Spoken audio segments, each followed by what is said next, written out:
আলেমদেরকে মহব্বত করা, আলেমদের ভালোবাসা, আলেমদের সাথে সখ্যতা গড়ে তোলা।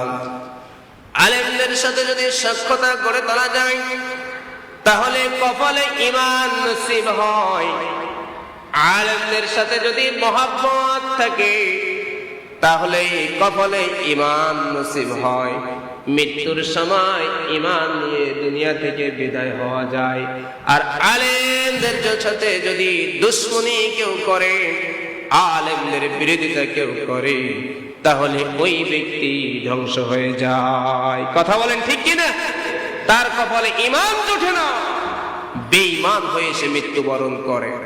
যারা কোরআনের জ্ঞানে জ্ঞানী হয়, হাদিসের জ্ঞানে জ্ঞানী হয়, আল্লাহ তাআলা রাসূল বলতেছেন এরাই ভিআইপি। জোরে বলেন সুবহানাল্লাহ।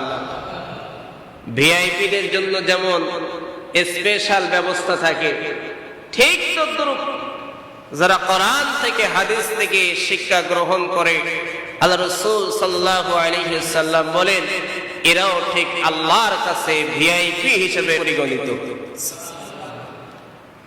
قال رسول الله صلى الله عليه وسلم إن الملائكة لتدع أجنحتها رضا لطالب العلم।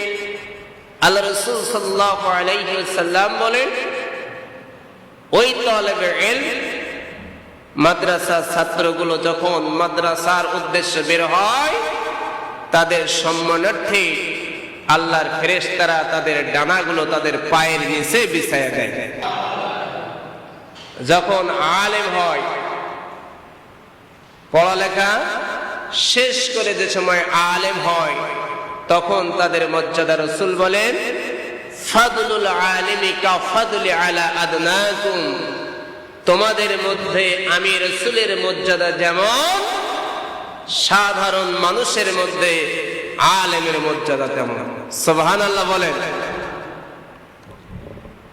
এই জন্য আল্লাহর হাবিব বলেছেন ফাকিহুন ওয়াহিদুন আশাদু আলা শাইতান মিন আলফি আবিদ। শয়তান 1000 সাধারণ মানুষদেরকে, ইবাদতকারীদেরকে ধোঁকা দিতে যত না কষ্ট হয়, তার চেয়ে একজন আলেমকে ধোঁকা দিতে বড় কষ্ট হয়। সুবহানাল্লাহ। গত জুমাবার আলোচনা করেছিলাম শয়তান আলেমদেরকে ধোঁকা দিতে গিয়ে নিজেই বোকা হয়ে যায়। কথা বলেন না ঠিক কিনা?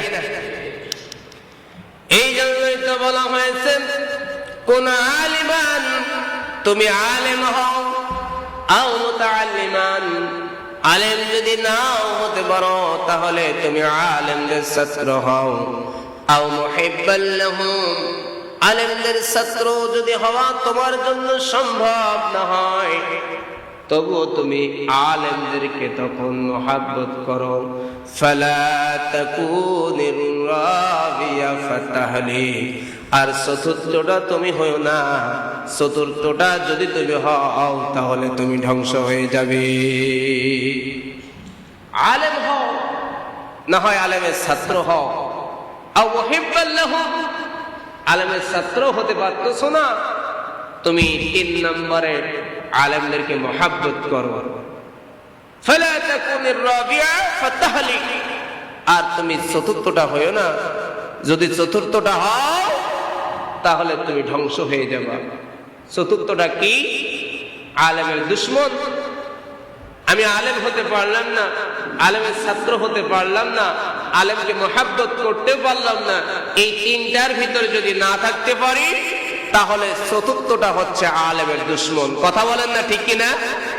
তো আলেমের দুশমন যদি কেউ হয়, আলেমের দুশমন হওয়া মানে আল্লাহর কোরআনের সাথে দুশমনি করা। কথা বলেন। আলেমের দুশমন হওয়া মানে আল্লাহ রাসূলের হাদিসের সাথে দুশমনি করা। আল্লাহর কোরআন রাসূলের হাদিসের সাথে যারা দুশমনি করবে তারাই ধ্বংস হয়ে যাবে। কথা বলেন না ঠিক কিনা?